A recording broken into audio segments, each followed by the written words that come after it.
Big wins, bad losses. Today at Stivers Ford in Montgomery. Yes, the big wins here. We're in the showroom at Stivers Ford in Montgomery.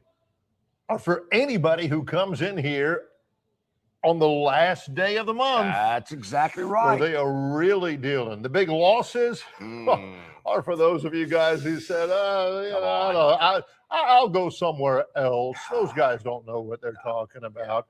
Okay. Yeah. Heard that before. You're right, Yes. Barry. Last day of the month, Advantage Car Buyer. Stivers always wanted to meet and exceed those sales goals. Detroit loves them here at Stivers Ford in Montgomery, where price sells cars. And the inventory is absolutely incredible. So many vehicles on the lot for you to check out, inspect, drive away. You'll be in your new vehicle by lunch today. I can promise you that. Where price sells cars, incredible selection. The service is second to none. And we're going to tell you about all the great deals here that Stivers has for you here as we wrap up, believe it or not, the month of July. When we wake up tomorrow, Barry, August 1st, and as the River Region Straw chat line tells us, it starts the first month of football for 5 straight months. That's exactly right. August is a football month. People in the past have always kind of put an asterisk behind that. Yep. Oh, but we've had the USFL, or we've had the UFL, or we've had the XFL, or whatever. Yep. Well, you can take that off of there right now, because there will be no, as we mentioned yesterday, it broke during the show, no more Birmingham Stallions. And their owner says, we need a smaller stadium. You need more. You hear that? You didn't use the tickets. I mean, you didn't use we need a 10,000 seat stadium because that's all that you were getting. Yeah.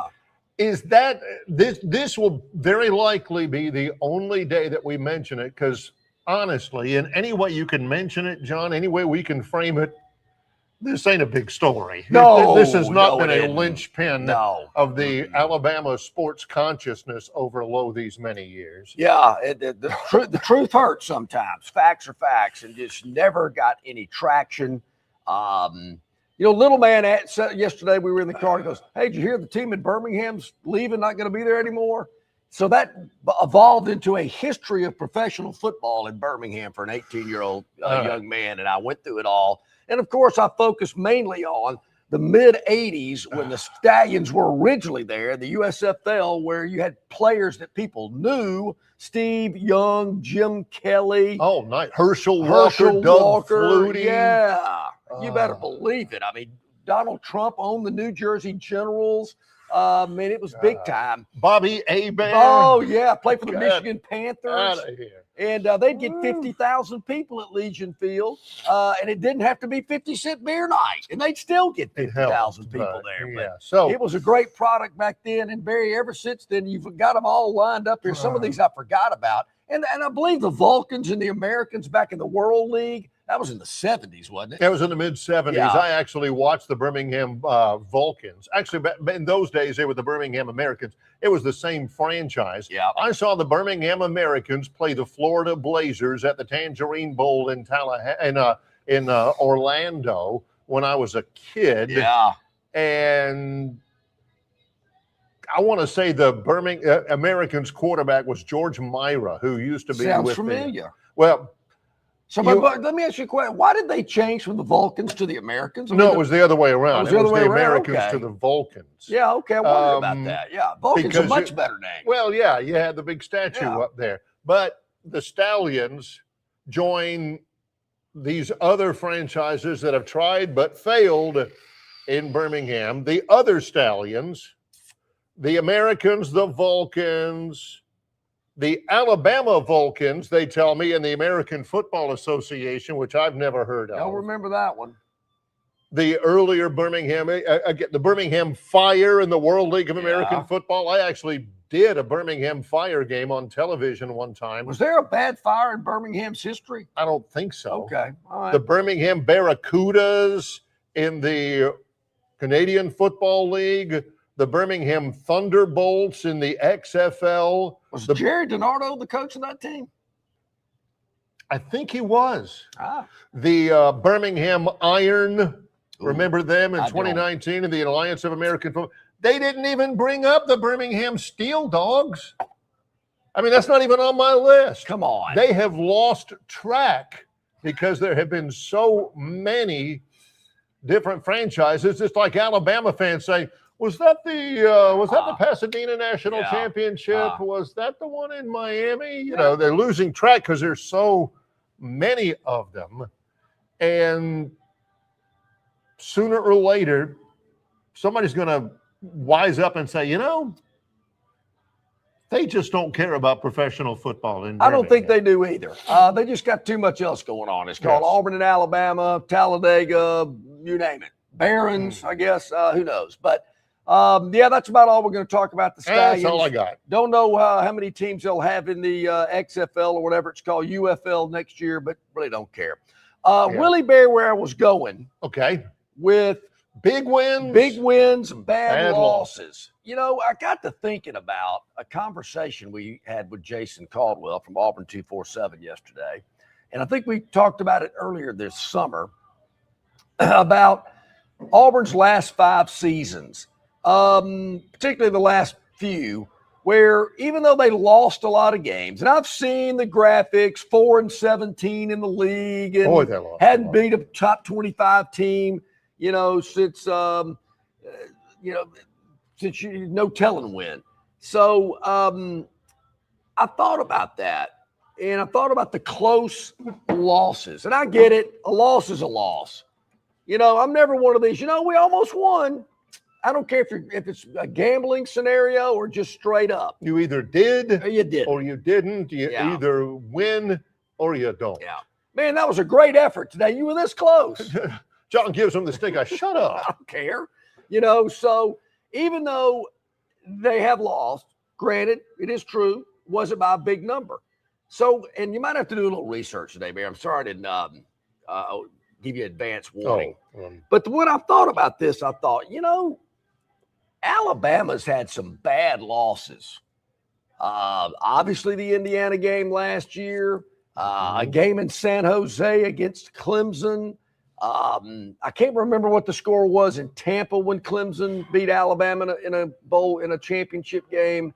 That was Nick Saban's worst loss. That was probably San Jose, I would say. That was a blowout, the worst loss. Are you talking about the one with where the Alabama fans are screaming that Hunter Renfrow got a pick play and all that at the very end, which is like hilarious. Lamo was obviously a bad loss for Saban, but then I went back in Northern Illinois, Central Florida, some of the other teams that have beaten Alabama over the years, and I just kind of thought, you know, Alabama's had some big wins. Don't get me wrong. We all know them. We can remember the big wins, but they've had some bad losses. And when I thought about it in terms of Auburn, I'm thinking, have they had a lot of bad losses? I mean, they did eke it out against Jacksonville State. That would have been a bad loss. Oh, that would have been a catastrophic loss. But even though they've lost, as we talked about, they were in the game. Wasn't a complete just slaughter. And I thought, seems like Alabama, even though they've had a lot of big wins, they've had some really bad losses where maybe Auburn hadn't had as many big wins, but they hadn't had as many big losses either. Am I onto something here? No, Alabama has had more than 3 teams' fair share of huge wins. Lest we forget, they beat Eastern Illinois last year 56-0. They beat, what was the second game? ULM in Tuscaloosa last year, game 2, 73-0, after losing by double digits at Florida State. Which is a bad loss. See, you remember the game against Florida State. Barry, I couldn't tell you who they played after Florida State last year, much less put 77 on them. They played wah in week 2, then wah in week 3, then the off week, and then they beat Georgia in Athens. That was a big win. Yeah. So then they played Georgia again in Atlanta. Bad loss. Bad loss. I didn't remember that one. I did, but I just didn't think of it as one of my top 5 or 6. Losing in 2023 to Texas by 10 in Tuscaloosa? Yeah, because they were a favorite. That was bad. That was their only loss until they lost in overtime to Michigan in the national championship semifinal, when for some reason they say, hey, let's just let and that was Jalen Milroe keep it and nobody block anybody. Sure. How about let's try that? And that was Saban's last season. Saban's last snap was Jalen Milroe getting stuffed. And I can go back, and obviously there weren't many under Nick Saban. I'm looking. There were a few under Mike Shula and Dubose, and we could go way back. But, I'm just thinking about Auburn and how close they were in games. And I think there is some validity to that because, at least they're scratching and clawing and, maybe it was a bad bounce. A lot of people blamed it on Hugh Freeze play calling late in the fourth quarter. Oh, my gosh. Several times. First and goal against, who was it, Georgia? 3 straight passes into the end zone, incomplete. So, I get that. So at least Auburn's close. They can smell it. I mean, that's why I think they can smell victory. Oh, and that's why I think lose Auburn's to got Oklahoma a chance last year by 7. Yep. Texas A&M on the road by 6. Okay. Georgia by 10 in a game they should have led by 17. Sure. Missouri into overtimes. They lose that one by 6. Tough. Lose against Kentucky 10-3 at Jordan-Hare. That was the death knell for Hugh Freeze. That was Hugh's last game. No kidding. Lose in overtime behind a great performance by Ashton Daniels at Vanderbilt. And then only lose to Alabama by 7.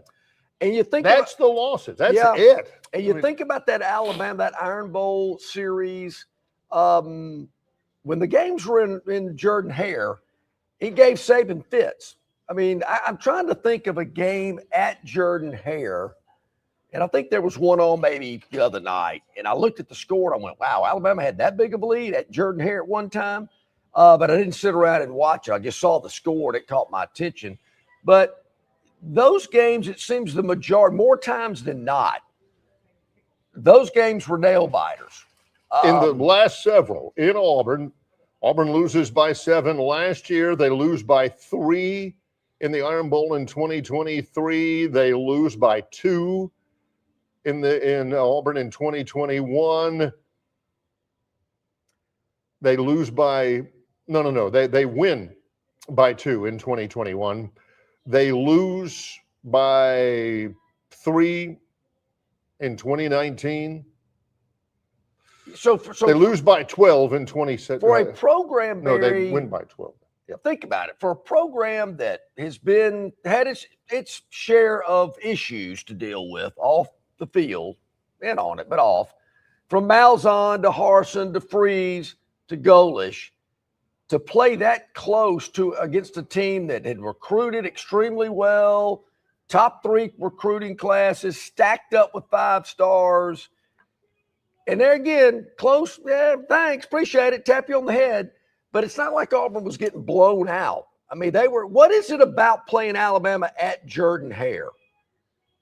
Because sometimes we saw Auburn, as you mentioned, against Kentucky, doesn't even show up. But something about playing Alabama at Jordan-Hare, and on paper, these teams shouldn't even be close. Do you think some of it might be, I mean, it's not all of it. It may not even be a majority of it. But some of it might be Alabama is a little intimidated by the atmosphere? I would say so. Whoa. But I think the fans might be intimidated. Maybe some of the coaches, I don't know. But you would think the players, 19, 20, 21-year-old kids are going, we don't care where we're playing. They like the energy and the music and the lights. But obviously the fan base at Auburn is a huge advantage. Said that many, many times. Me too. Yeah. But I just think, to me, and where I'm getting with this, do you just have a lapse? Do you just not, wow. And I wasn't ready mentally for this game. I was out. I just checked out of this one because there have been some bad losses. And it's just not under Kalen DeBoer. Saban had a few, not many, but he had some as well. And if you go really far back, which I really don't want to go that far back, I to do. The Shulas, yeah, there were go. There were some bad ones. But with all the big wins, would you say Alabama's had more bad losses? than Auburn has? Because I'm not sure Auburn's had as many big wins, obviously, because of championships and whatnot. But I don't think Auburn's had as many bad losses as Auburn has had. I just think the fans are screaming at the TV screen right now going, who cares? They're losses. He brought that up at the beginning. He said a loss is a loss. Which would you rather? Would you rather just have a game where your heart's not twisted and tied in a knot and everything and then get stomped flat at the end of the game? Or would you rather just have, well, we're going to have a chance in this one? I'll explain it this way, Barry. One of my favorite segments on Scott Van Pelt is Bad Beats. I don't know if you've ever seen the bad. Oh, yeah. He and Stanford. It took me a while to figure out what exactly they were talking about. I'm still not 100% sure. But Bad Beats is one of my favorite segments on the SVP. Now, if you're gambling on a game and at halftime you're down by 17, you're pretty much thinking to yourself, I've lost this one. Time to move on. All right, what's on the card for the rest of the night? If you lose it within 17 seconds of the game being over, and somebody, I don't know, hits 3 threes or picks up an onside kick and scores on the next play, that's a bad beat. Yeah. And so that's kind of what I'm getting at here. Not so much from a point spread standpoint, but just the way Alabama lost some of those games. I mean, I remember sitting in San Jose, middle of the third quarter, going, there ain't no way they're coming back and winning this game. I mean, if I could leave right now, I would, but I'm 2,000 miles from home. There was no heartbeat. None. At all. Well, we've got several things about Auburn to talk about. When we come back, did you Auburn fans watching on the chat line, listening on Spotify, did you guys get an email from John Cohen yesterday? I didn't. I didn't either. I want to talk about it. All right, how about this? Let's talk about this, Barry. 0% APR financing for 36 months, plus no payments for 90 days, plus $1,000 down payment assistant, and 2-year, 25,000-mile worry-free maintenance. Broncos, F-150s, Explorers, Mustangs. The good stuff. At one of Ford's top 100 ranked dealers right here in Montgomery at Stivers Ford in Montgomery. You cannot beat it. New 2026 F-150s up to $16,000 off or 0% APR for 36 months. And Barry, there are so many to choose from here. F-150s everywhere. Broncos up to $12,000 off. Broncos Sports $10,000 off, and of course the Ford Expedition up to $13,000 off MSRP. It is all here at Stivers in Montgomery. It is the last day of the month, ladies and gentlemen. Advantage car buyers, make sure you take advantage of it today. We are underway on our Friday live show from Stivers. He's John Longshore. I'm Barry McKnight. It's Longshore and McKnight in association with Yellowhammer News, presented by Bud Light. Located just 8 miles north of Alabama's state capital, Capitol Hill features 3 18-hole championship courses. With more than 1,500 acres of golf and nature, the pure magnitude of this facility is amazing and allows each course to be drastically different from the others.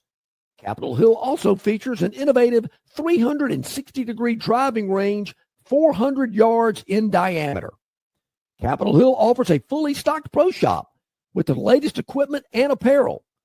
Great food and beverages in the clubhouse can be enjoyed both before and after your round.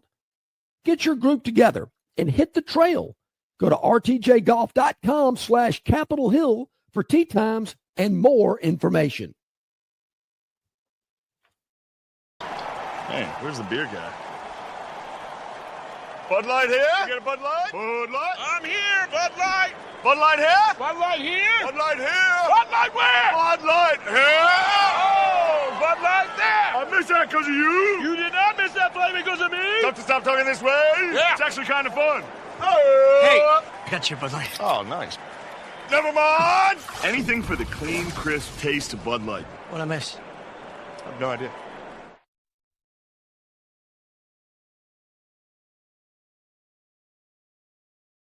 Chances are there's a pack nearby. Fortunately, the same applies to beer. Head for the mountains of Bush. The Bush Guide, cold and smooth survival skills. To avoid going in circles, make note of recognizable landmarks, like that. What's wrong with going in circles? Different circles, Ross. Okay. Head for the mountains. Hey, hit for that like button, hit for that subscribe button as well. We really appreciate it. Helps out with the algorithm, we're told, Barry. I was talking to some folks in the business office yesterday about our subscribers and our likes and our hits and things like that. Very positive, very happy to hear some of the numbers that they're letting me know about, but it's only because of you. And we really appreciate you hitting that like and that subscribe button. You can check us out on YouTube, Facebook, Instagram, X, Spotify, iTunes, Yellowhammer, and yellowhammernews.com, their Facebook page as well. So make sure you check it out. Hit that like and subscribe button. We really appreciate it. That was a buzzword. We were talking last week from SEC Media Days down in Tampa when we were live. We had so many. Back in the day, it was Radio Row. You had radio stations. You didn't have a ton of them. Now you got podcasts. You've got live hits. You've got radio shows. You've got radio shows that are also and we're talking with everybody, and then that was the buzzword. I'm walking around. I mean, not in every conversation, but I'm eavesdropping a little bit. Guys are saying, "Hey, man, how's your algorithm looking?" And I'm like, "I guess it's okay." Yeah. But, well, our algorithm, man, it's getting better. Our algorithm is skewing towards this, and our algorithm needs to be bumped up here. And I'm thinking, what in the bleep is an algorithm? I don't, I mean, what? I like to think I'm up to date with all the laytest technology and everything, but man, everybody is chasing the algorithm. And it's kind of tough because I'm not, like John, I'm not 100% sure what it is, but I do know this. When you hit like, when you hit subscribe, two things happen. Number one, you are insured of getting everything that we offer, and we're offering more and more, it seems like, every week. We don't miss anything. And number two, it helps us, they tell us. That's all I know. Algorithms are kind of like what's that thing? You're not it's completely lost me. It's like the quarterback rating. That's right. You don't look at how it's made. Hey, look at Bo Nix's quarterback rating in 4 years at Auburn versus his quarterback rating in 1 year at Oregon. Well, what goes into that? I don't know, but it's a lot better at Oregon than it was at Auburn. Yeah. Well, what goes into the algorithm? I don't know, but the more you guys help our algorithm, the easier it is for people to find us or whatever like that. I don't know what adenoids are, but it's kind of like an algorithm. But, there's something about them. I'll never forget a guy with football practice got hit real hard, and he's over kicking and screaming, going, "Coach, my adenoids." And I'm thinking, what's he talking about? Yeah. How do you hurt your adenoids getting hit by somebody? I'm sorry. The doctor comes up, "I'm sorry, man. Can you sit down for a minute? Your adenoids have got to come out." Oh, my gosh, no. Please, not my adenoids. Tell you what part of the body they're located I don't know. in. I think they're in your nostrils. Yeah, I think they might be too. This is on the River Region Straw chat line. We're going to go this a little bit. We're going to go deep into this one. Ted Nugent says, all the podcasters saying they were going to interview Freeze after he was fired to get his side of the story. So far, I haven't heard any of the interviews. He was just trying to get fired so he could get paid. Bill from Baltimore says, I never wanted him because I'd rather get somebody on the way up rather than a retread with warts. Liberty was better with him, but also they had a lot of hiccups as well. Bill says, New Mexico State. Forget about Kentucky. That's the one that was the death knell for Freeze. New Mexico State was an awful loss. Auburn should never lose to a group of 16, 31-10. That was with Diego Pavia. That was with Eli Stowers and all that. And was it the next year Diego Pavia beat them at Vanderbilt? Yes. Back-to-back years. Yes. Wow. Ted says, agree, Bill. My choice was Napier, and he saw how he worked out at Florida. Bill says, but I'd still rather go down with him, as well as if Golish doesn't work out, than a retread.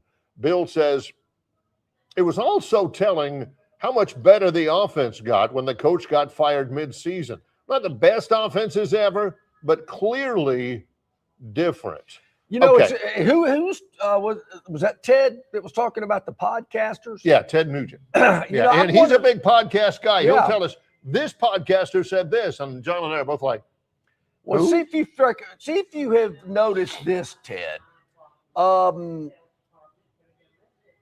the people we have on, Brian Matthews, Jason Caldwell, we've had them on for many, many, many years. And the main reason is that they're going to shoot straight with you. Good or bad, happy or sad. You might not like it. Yep, but they're going to talk that way.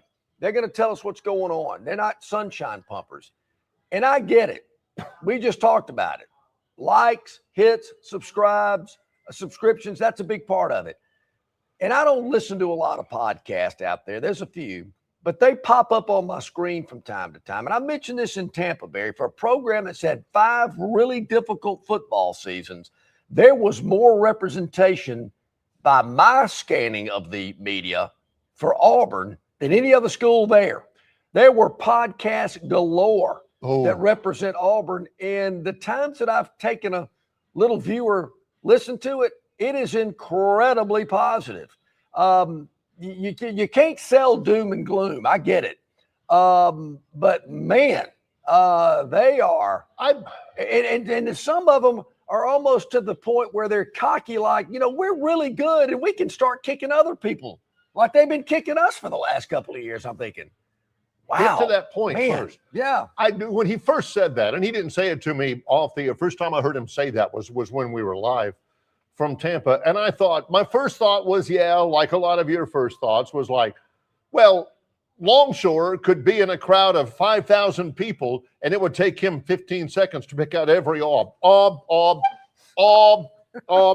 he's very sensitive to the presence of Auburn fans. I say I have a talent to pick them out, Barry. He'll say, we'll be at someplace big. We'll be at someplace with a lot of people and everything. And John will say, check out that hall. Yeah. And I'm like, it's like if I'm in an airport. Said 15 rows back over on the right, over there behind that column. I'm like, I can't remember the last time I was walking through Hartsfield in Atlanta and did not see somebody with some Auburn gear on. Coming back from Tampa. Boom, there it is. It probably has happened to me every time I've been to Hartsfield, but I just don't notice it like John does. But anyway, so later on, I'm looking around. I'm walking around and I'm thinking, there's a Texas A&M media outlet there. There's Alabama here. There's quite a few Georgia, a couple Texas, all that kind of stuff. And then I'm turning that corner and it's Auburn. And I know a lot of the guys and everything. Yeah. And God bless them. But they've been able to make chicken salad out of for a while. They're making some money. Somebody's doing something right somewhere. Well, now, one quick thing here. And I get it. It's the summer, and you got to be positive and hyped up. And if they, drop that opener to Baylor, it's kind of like sitting out in the driveway, Barry. It's a different slant. It's a different feel. Something that I find entertaining. So we'll see how that plays out. Well, there goes John. He's heading to the driveway again. We won't see him until the Auburn game's over. Somebody asked me. Well, no, you'll see him again. He'll come out of the driveway, not when the Auburn game's over, but when the post-game call-in show is over. That's when you'll see him again. Somebody, one of my children, I forgot, said, "Hey, Dad, you want a radio you can have in the house and listen to it, maybe out on the porch?" No, I like being in the car, windows up. Yeah, nobody saying, "Hey, Dad, where's the Capri Sun? Don't bother me. Stan's talking about the smoke draw, something like that." He wants to be out there by himself where his buddies can text him and all that. Are you believing this? Yeah. Now, is it true? Did I tap the horn one time and the wife came to the door and I kind of went, "Can I get a refill?" All right. That happened one time. Once, yes. That was they put the stopper on that real quick. The email I was telling you about. Yeah. Auburn fans, did you get that confidential email? You can tell us. You can tell us. I'm not asking. According to sources, I'll give credit where it's due. On3's Justin Hokanson, who was one of those guys, who was one of those Auburn guys that was at SEC Media Days. Auburn has hired the fundraising consultant, the J.F. Smith Group, to conduct a feasibility study to measure interest in supporting facilities upgrades across several sports. Justin Hokanson reports the Tigers have sent a confidential email. So, Justin, why are you talking about it? Yeah. A confidential email to supporters asking them to rate how important each proposed facility upgrade is to the future of the department and how likely they would be to use each upgraded facility. The projects that are on there, rated between 1 and 10 or whatever, you guys have all gotten surveys like that. The Neville Arena North Club, Okay. which is what it sounds like, a club, Okay. north side, $4.5 million for that. All right. Multiple upgrades to Plainsman Park. Didn't they just do that? Okay. The Auburn Soccer Complex, upgrading it something like to the tune of $4.7 million. So they're going to move the metal bleachers and They're going to get rid of the recycled old Auburn press box from old Plainsman Park and get something new. All right. And Jane B. Moore Field, which is softball. Yeah, that's at something. $4.8 million. Is that press box or for the fans in attendance? I think it's for the fans. I think all of this is for the fans. I think because the softball field's already nice. Yeah. The Neville Arena is already nice. Plainsman Park is already nice. I honestly couldn't tell you about the soccer complex lately anyway, but they're talking about upgrading facilities. $4.5 million for the Neville Arena North Club, $4.7 million for the soccer complex, $4.8 million to Jane B. Moore Field. When yours truly over here to the left of your screen has said they don't need to be doing any of that stuff anywhere. All that money needs to go to NIL and talent acquisition. Okay. Has anybody gotten that email, and have you filled it out, and how have you rated each of those? Well, Barry, when we get back from this bottom of the hour break, can I partake in the rating? I'd like to give you my rating and my thinking, along with some maybe advice to how this should play out, because I find this very interesting. It's the first I've heard of it. So, Barry, this is news to me, but that's okay because I think this will be fun. And I'm actually looking forward to getting my thoughts on it. If you want to check it out, it's, again, Justin Hokanson on 3, which is Rivals. It's auburnsports.com, which is where Brian Matthews is. Check that out. I don't have access to it right here, right now, but I cannot it just wait. is surprising to me. Well, it is, and I've got some real good thoughts on it. So don't you go anywhere, ladies and gentlemen. We'll be the judge of whether they're good thoughts. So, Barry, Broncos, F-150s, Mustangs, and Explorers. Love them. 0% APR for 36 months. No payment for 90 days. $1,000 down payment assistance. 2-year, 25,000-mile worry-free maintenance plan. Today's the last day of the month, folks. They'll be here till the last customer is served. F-150 more on your mind? 2026 Ford F-150s up to $16,000 off or 0% APR financing for 36 months plus 0 down payment assistance, plus 2-year, 25,000-mile maintenance, plus no payment for 90 days, plus $2,250 off MSRP. He's not talking about this or that, Nope. or that or that. He's talking about this and this and this and this. At Stivers Ford in Montgomery, right here, right now. So many F-150s for you to choose from. It isn't just 4 or 5 or 10 or 12 they're trying to get off the lot. We got to get rid of these. They're all priced to move at these incredible savings right here, right now, where Price sells F-150s at Stivers Ford in Montgomery. Very nice text, chat here before we go to break from Rolled Bleep Tide. He says, he's talking about Tide fans. He's talking about Alabama fans. Auburn, you can fundraise from Alabama fans. Roll Tide says, can we all donate and bring Stan back? Cash on the barrelhead, boys. That's a good one. Live at Stivers Ford Lincoln, Eastern Boulevard at the Troy Highway in Montgomery, Alabama. It's Longshore and McKnight in association with Yellowhammer News, presented by Bud Light. The Destin Connection Seafood Market at 3750 Norman Bridge Road in Montgomery has the freshest seafood direct from the Gulf of America. I'm talking red snapper and grouper, all sizes of Gulf shrimp, jumbo lump crab meat, and crab claws, Louisiana Bay oysters, and New Bedford scallops. They are a full-service seafood market and kitchen serving po' boys, dinners, and sandwiches. You know, many well-known restaurants in the river region purchase their seafood from the Destin Connection because they know it's the absolute best. Call ahead and your order will be ready for pickup. The Destin Connection Seafood Market, 3750 Norman Bridge Road. Call 288-4272. That's 288-4272. Budweiser and take a knee.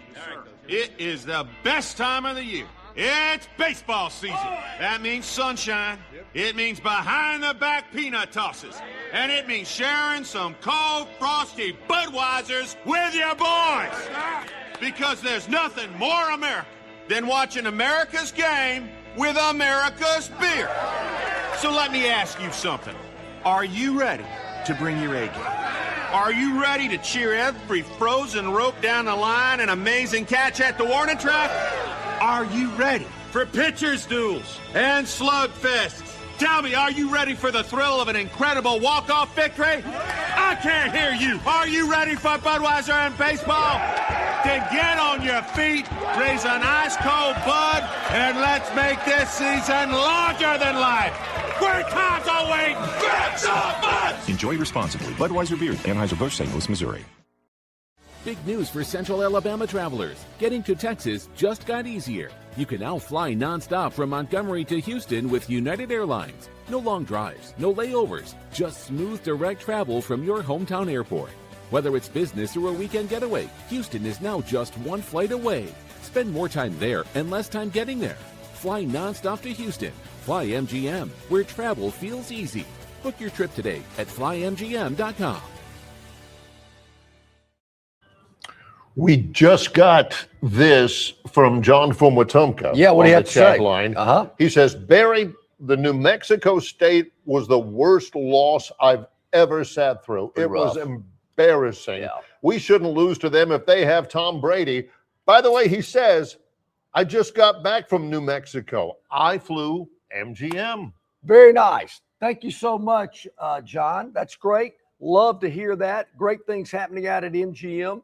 Was out there. Well, dropped my daughter off. My days I've lost. I can't remember what day it is. Tuesday? Yeah, I think so. Right. And man, looked great. Awesome. And that's the day that Tobias flew out because he was flying out as well that day. Let us know on the chat line. Yeah. So great things happening at MGM, All right. getting better the more you use it. One other quick chat as well. Stan White's come up a lot today. I do miss Stan on the broadcast. I love Jason Campbell. And Chris the I Bammer, love Jason. he hit it.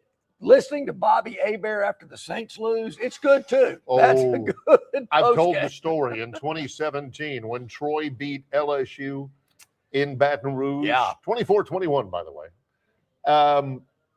We had a great postgame show. Yeah. Great postgame show. Coach Brown was fired up. The players fired up. Fans going crazy.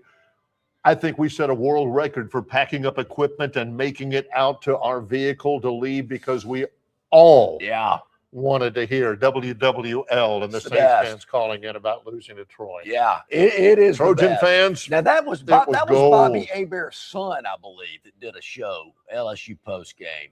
That was is it T-Bob? T-Bob, I think it is. And then the father who played quarterback for the Saints does the post game for the NFL game. If the Saints lose, he's pretty vocal. Yeah, but Barry, who's the we've interviewed him before. Who's the color analyst for the Saints radio? Played at Ole Miss. Oh, Deuce McAllister. Yeah, now Deuce is like Kenny Stabler. He's about to jump out the press box. When things aren't going well for the Saints and they're not playing well, whoa, Deuce will let you know it. Yeah. I mean, you're listening, and a lot of people are screaming, man, I need to know the score. You've gone like 5 minutes without telling me what the score is. When you're listening to the Saints game, John can tell you in 20 seconds whether I don't know what the score is, but it ain't going well. They ain't winning. I mean, Buddy D was good at that too. Boy, yeah, but just couldn't understand him. All All right, right, Auburn has hired a consultant. Yeah. And has sent out emails, so the consultant has, to confidential emails to supporters asking them how important each proposed facility upgrade is going to be for the department and whether or not you'd ever use them, like the North Club at Neville Arena. When you mean using them, so like the North Club at Level Arena, is that like I want to rent it out for a party, or I would spend more for tickets if I was there? Okay. If I, upgraded tickets, the suite tickets or whatever. $4.5 million is the prospective upgrade cost. If we pump $4 million into the soccer venue, are you going to go to a soccer game? Is that $4.7 million? Will they ever make up $4.7 million? No expenditure to Auburn soccer? I'm asking. So you're thinking this email was sent to the fans in wanting a response of, will you come to the game? It's a feasibility deal. Okay. Yeah. Because obviously they're not going to do all of them. True. I don't think so. Well, I'll say but this, if we're going to Barry, do some of them, which one should we do? When I was in school, and I'm sure it was the same way with you, college baseball wasn't a thing. We just, we didn't go to the games. Now, in 40 years, the enhancement and improvement of the facilities, I think, have enticed more people to want to come. It's comfortable. The sight lines are great. The facilities look wonderful. I guess it was still called Sewell Thomas when I was in school, but they had metal bleachers out there. It wasn't a big deal. When I was, I went to games when I was a student at Florida. And it was no big deal. Yeah. I mean, there wasn't a whole lot of people there. So my point being, at Auburn, I was doing games when I was a student. So it was everything was aluminum bleachers. Yeah. It was. But in 40 plus years, they put a lot of money in enhancement into college baseball, and we see where it is today. Is that going to happen in soccer? Is that going to happen? Women's softball, I think you could say, has really done extremely well. I like it. There's some great facilities. Nice. I mean, Alabama's facility is nice. Auburn's facility is nice. They sell out. Yeah. At Alabama. They do awfully well at Auburn. Are they going to sell out soccer games? Are they going to sell out track meets, tennis matches? What else? I mean, we all know how much money's been spent on collegiate golf at both Auburn and Alabama. They have spent $40 and $50 million on golf facilities. I don't get it. I don't know how they're ever going to reap that money back. Auburn winning 2 national titles and having a player that just won his first PGA event and probably his 3rd start. Is that going to make that $40 million back? Brian Matthews was saying Auburn has got a cluster of firm golf supporters. I can name a few. I know some too. Yeah. That's their thing. That's what they do. They might buy tickets to football games and stuff, but they will sponsor the entire golf team to go to, I forget where they said it was, but somewhere in North Carolina and just tune up for the national championship. There's a friend of mine, Barry, that has a Auburn car tag, the whatever, vanity plate, I guess you call it, right? That's for Auburn, and it's got the Auburn logo on it, like they all do, and the tag says golf. That's all it says. He's a big golf supporter of Auburn. Auburn golf. So I get you that you do have to have people like that. But here's where I'm getting with it. 4.7 million here, 4.2 here. Well, what do you think the total is? Less than 20 million? Right at it. All right. $20 million is what they're looking at. They're getting your response to. And they're spending $350 million on an end zone upgrade. What does that tell you? Are you interested in us spending $4 million on the soccer field? How about $350 million in the end zone? I'm in. All in. Give me that. I just think that when they do get this feasibility study response from fans, they better have not just which one, A, B, or C, which one here, A, B, or C. Are you extremely supportive, somewhat supportive, lukewarm, not supportive? Heck no. All that, you better have a spot at the bottom for any added comments. Why in God's green earth are we spending money on women's soccer when we are in the middle of the SEC in terms of NIL for football? Sure, I get That's what everybody's going to be saying. Now, is this money coming out of the athletic department, or are they soliciting funds to enhance these athletic facilities? Well, they put a value on the North Club, at Neville Arena, they put a value on it. So obviously they've done studies to kind of figure out, okay, if we did this, what would it look like? So they've gotten a little bit into it. This is not like, all right, we'll see what they say, and then we'll do some work on it. We'll see what we're going to. So no, they put a value on each one of these. I wonder, Barry, and you go back to Auburn golf, and the same thing was in Alabama. That facility they built for the golf team. Yes. My understanding, Barry, is the first thing they did was go to about 10 or 15 big dogs. And there are 10 or 15 big dogs. We need you. Would you be willing to donate X, which was 7 figures, to get us going? So they got, 10, 15 big dogs to give them that. They came up with the rest, and that's where you got your golf complex. Yeah. I'm sure the same thing, probably similar thing happened in Auburn. Are you going to have enough people that would be willing to do that for soccer or track or maybe even tennis? What other sport should I throw in there? Water, swimming and diving. Gymnastics. Auburn's gymnastics. Had a Olympic gold medalist down there. You got people willing to do that.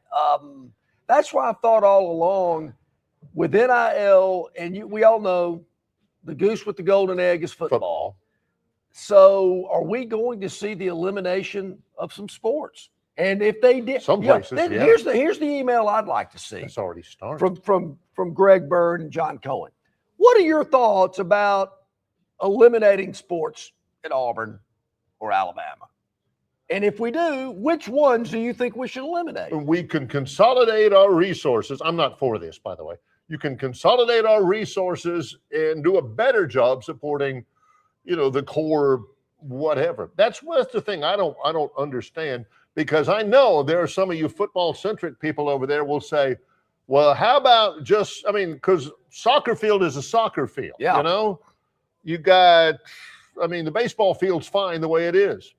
Why not get these people to donate the $4.7 million that they would spend on the North Club at Neville Arena and put $4.7 million into football NIL, win a championship or two, get some extra money from that, and maybe the profits from a highly successful football season could go towards soccer or that's what people will say. Also, Auburn's thinking about spending money. They're getting off the wallet a little bit.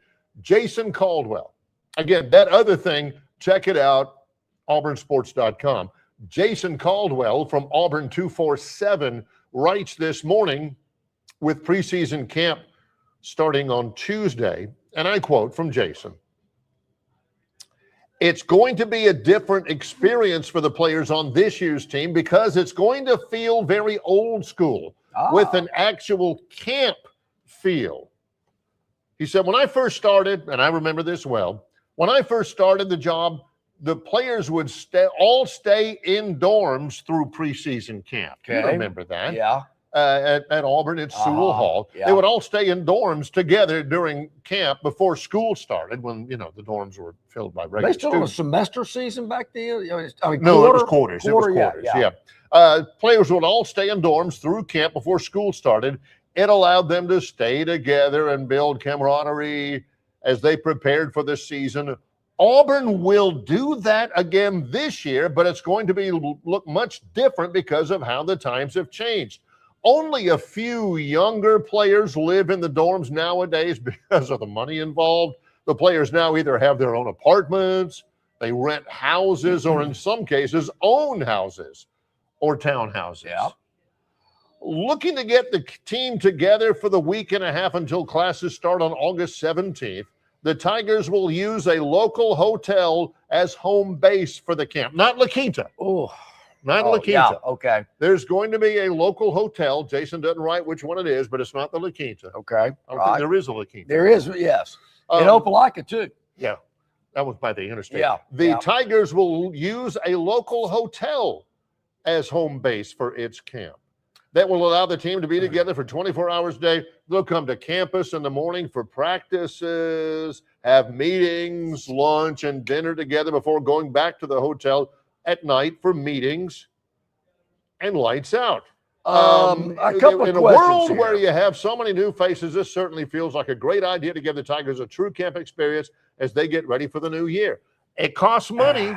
Auburn's looking to Yeah. I mean, with this feasibility study and with housing everybody, I mean, everybody, 105 players in a hotel for a week and a half. Auburn's coming off the wall. Well, I'm sure they're getting a bulk rate. You would hope so. Having that many rooms. Barry's Chihuahua State Park and mixed in on this. I remember Coach Dye used to take them out there one afternoon during 3-a-days. Oh, yeah. They'd go out and they'd go canoeing or kayaking or something. Yeah. They'd go across the street over, to the water park. And they'd go down the lazy river and they'd done the flumes and all that kind of stuff before they went and maybe ate going to bring watermelon. that back. So here's the first thing I got. Okay. So you got some big dog player who's making some big money NIL, coach. Whoa, you want me to sleep I want to sleep in my bed, in my house, with my food and my sheets. I'm over there. I've got a little chalet on 15th Tee at Grand National. You want me to room with somebody else in a hotel out there on College Street? Yeah, that's nothing. I mean, is everybody getting their own room, or are we going to be sharing rooms with people? And Big Boy over here snores a lot, and I can't sleep, and I'm sluggish at practice because I've been up all night, and there are bed bugs in my room at La Quinta, and whatever else you got to deal with stuff like that. When I can be in my own bed, comfortable, resting nicely, getting ready for the next day. Hey. Personally, that would not be something I would like as a player. Whoa. I want to be in my own bed. Back in the day, back when college football was by gosh college football, you didn't have that option. Everybody stayed in the room. But you were in a dorm in a room to yourself. Last month, you shared a room with somebody. Yeah, you do. When I was in Gainesville last month and got the tour of the facilities from Coach Sumrall and Jeremiah Cartwright, they took us on a golf cart over to Yon Hall, which is Yon Hall is the name of the players' dorm. Whenever I was a kid at Florida, it's in the stadium. Sure, it is part of the stadium. That's where I stayed when I was 11 years old and went to the Doug Dickey football camp, every year. Wow, yeah. My first time in there, and I'd been a Gator fan my whole life as a little kid. My whole family's Gators and all that stuff. And me and my buddy from Palm Bay, Florida, we're 11. We get in there. We get a room in Yon Hall to ourselves. It's great. This is great. This is where the players stay. This is great. And I opened up the closet to put my stuff in there as an 11-year-old kid. And a defensive tackle, who I remember his name, but he played for the Gators. He had written in magic marker on the inside of the door, "Don't bleep with my stuff." Yeah. Oh, okay. Yeah. Everybody was at Sewell Hall. That's where you roomed. That's where you stayed. That's where Andre Bruce had that machete. That's what happened. I mean, and you didn't know any better. You were just happy to be here. Now, you've got Darian Mensah down at Miami. He's got a full mansion at Doral or someplace. And you expect him to make that 8 o'clock class? Good luck. So so they're at the La Quinta. They're not. Okay. Maybe they're out there at the Marriott at Grand National. Who knows? Yeah. But so they're sitting there, it's lights out. They're just shooting the breeze about practice that day. And finally, this third team left tackle gets up enough nerve to say, "Hey, Byram, how much are you making?" And then we start talking about finances and NIL deals and deferred payments. Yeah. His feelings get hurt. You know better than that. You know that they know. There's stuff going, they'll talk in the locker room. They'll talk over at Sky Bar. They'll talk at Milo's when they're getting some chow after the game or whatever. The players know. Okay. I mean, who am I to say it's a crappy idea? But I thought, you being kind of an old school college football guy, that you would be on board with that. If it happened, if all of a sudden Kalen DeBoer says, "All right, guys, we're staying at the Capstone Inn, week and a half." Which needs a major refurbishing, Barry. They built that when I was in school 40 years ago. I actually stayed there about 4 years Yeah. ago. D and I. It needs a refresh. But something like that. Yeah, John wouldn't say. I would. Big C wouldn't. Big C would say, they need to do that every year, Yeah. big man. Well, here's where I wouldn't have a problem. Kick everybody out of Bryant Hall that's not an athlete, stick them in there for 2 weeks. That's what I'd do. Not put them in a hotel, put them at Bryant Hall. That's what it was built for. But no, the touchy-feely crowd said, oh, you got to integrate the student body amongst each other. No, I don't want that anymore. So I'm not into that. Don't like it. I'm not sure it's going to win you any more football games, but hey, to each his own. If that's what they like to do, that's an interesting. I wonder how many other schools do that. Not that it matters. If Billy jumps off a bridge, you shouldn't jump either. But I'm just curious. I do wonder. It shows me two things. Number one, they want to keep tabs on everybody. Okay. And number two, Auburn's willing to spend a little money. Well, maybe they need to do that in Athens because they can't keep tabs on their players. Oh, another guy got arrested probably. Why not? Why not Auburn? Now, Barry, it's not going to NIL. It's going to hotels and it's going to the soccer complex. But they're spending some money. But Barry, you're talking about a program that saved money by busing back from Columbia, South Carolina because they didn't want to fly and stopped at the Cracker Barrel on the way home. You don't. Well, yeah, that did happen. Okay. So I'm just, I don't know.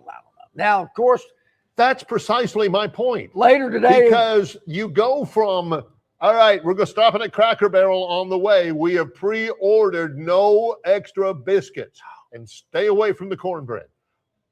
Now they're talking about doing this. That's my point. Auburn is coming off the dime a little bit. At least it looks like they are. Let's take a break. We are at Stivers Ford Lincoln, Eastern Boulevard of the Troy Highway in Montgomery, Alabama. It's Longshore and McKnight in association with Yellowhammer News, presented by Bud Light. Known by avid golfers as one of the most beautiful and challenging stops on the Robert Trent Jones Golf Trail, Cambrian Ridge in Greenville lies just 40 miles from Montgomery. It is well worth the ride for any golfer looking for 27 holes of jaw-dropping golf. The greens have been redesigned to accommodate the higher green speeds associated with their installation of the latest generation of ultra-dwarf Bermuda grass. Cambrian Ridge offers a fully stocked pro shop with all the latest equipment and apparel. Great food and beverages in the clubhouse can be enjoyed both before and after your round. Get your group together and hit the trail. Go to rtjgolf.com/Cambrian Ridge for tee times and more information.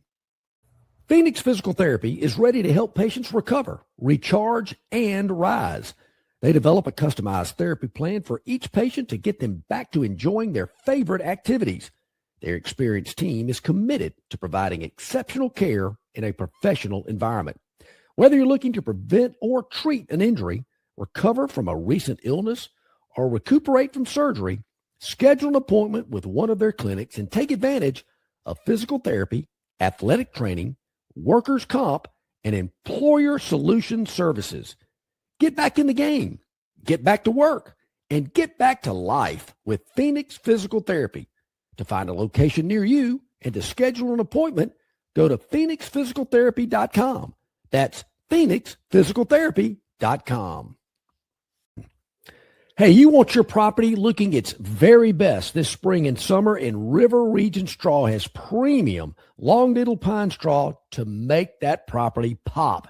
You're not buying sticks, stems, or pine cones. You're buying premium long needle pine straw from River Region Straw. Kenny and his staff have access to the best pine straw in the region, full of color that will last all season long. And now River Region Straw has a fourth location in Chelsea on Highway 280 to go along with their locations here in Montgomery, Prattville, and Auburn. No order is too big or too small, from a few bales to an 18-wheeler trailer load. To get your River Region Straw, drop by any of their 4 locations or give Kenny a call or text today, 669-5959. That's 669-5959, and have the best-looking property this spring and summer with straw from River Region Straw. Okay, everybody, welcome back in. Longshore and McKnight live here at Stivers Ford in Montgomery. It's the last day of the month. Advantage Car Buyer up to $16,000 off MSRP or 0% APR for 36 months. $1,000 down in assistance, 2-year, 25,000-mile maintenance package, no payments for 90 days, and of course, up plus $2,250 in off MSRP to start. I'm talking Bronco, F-150, Explorer, Mustang, so many more. It is incredible values, not just 4 or 5 vehicles, Barry. That's every vehicle on the lot here at Stivers. So make sure you take advantage of incredible savings here at Stivers Ford in Montgomery, where price sells cars. We are beginning our second hour here at Stivers Ford in Montgomery. He's John Longshore. I'm Barry McKnight. Get a drop in here from the mayor of the city of Montgomery, Stephen Reed, who joins us. Mayor, good morning. How are you? Oh, let's see if we can get him. Yeah, he's going to pop up here with us. Yeah, here we go. Mayor, can you hear us? We're getting there. We may have to get him in. He's in the green room, as they say. Yes, yeah, we're going to get him in the green room, and he's going to pop up here with us. You know, Barry, of course, August will be here tomorrow. School is going to be starting soon here in the capital city. A lot of excitement about that. Of course, high school football as well, which is huge here in this part of the state, and heck, it's part of the country for that matter. So a lot of that going on. And if I'm not mistaken, it seems like high school football starts before the colleges. So like, it absolutely does. Maybe the 20th of August, something like that. I'm thinking. I think the 20th is on a Thursday, but maybe that weekend you get started with high school football. So that's certainly big. A lot going on with that. So we'll be talking to the mayor about that, so everybody will be up to speed about what's going to be happening here in the capital city with not only school starting, but with high school football starting as well. And you mentioned it, Barry, NFL preseason football, I believe, is this weekend. It starts on Thursday with the Hall of Fame game, which I'm pretty excited about. It's the Panthers versus the Cardinals Thursday night. Lots of preseason action beginning on over this weekend. There are 3 weeks of preseason football, and then you really get going. For the colleges, they begin in less than a month. Gardner Webb at Austin P. I'll take it. Winona State at St. Thomas. I know Winona's nickname are not the Judds. That's on Thursday, August the 27th. The next week, there's tons of Thursday games. I can't wait. I mean, UAB at Illinois on a Thursday. I've been pretty hot on Major League Baseball picks, Barry, but football's my forte. The mayor will tell you that. More on the mayor knows about me being able to pick some winners back in the day. And Mayor Stephen Reed joining us here today from his office at City Hall. And Mayor, we were talking about, school's about to start here in Montgomery. High school football's about to start. That's a big part of our city, and I know that you're a big fan of that as well. Hey, big fan of high school football, John and Barry. Thanks for having me today. Always have been. Used to follow those USA Today high school rankings with Val Dosta back in the day. Long Beach Poly, Cincinnati Moeller. Look, I can go down the list of those high schools across the country that we used to kind of keep up with, and we were always glad, when it was a Alabama team that was in that list back in the day, and certainly when it was a Montgomery team. So I'm a big fan. We've made a lot of upgrades to Crampton Bowl. We're making some more kind of each year. And so we want our high school teams to have the best atmosphere they can have. We want to encourage the community to come out, the alumni to come out and support these young men and young ladies in the band, on the cheerleading squads, really all around Central Alabama. I think we do a great job of doing that. And listen, it's a fun time of year because those helmets and T-shirt and shorts practices are taking place. It won't be too long before shoulder pads and the full padded practices are getting going as well. So, Mayor, you mentioned the USA Today poll. Now, I can't say I was a big contributor to this ranking, but Back in the early 80s, when I was at Jeff Davis, it was called that at the time, we were ranked #1 in the nation.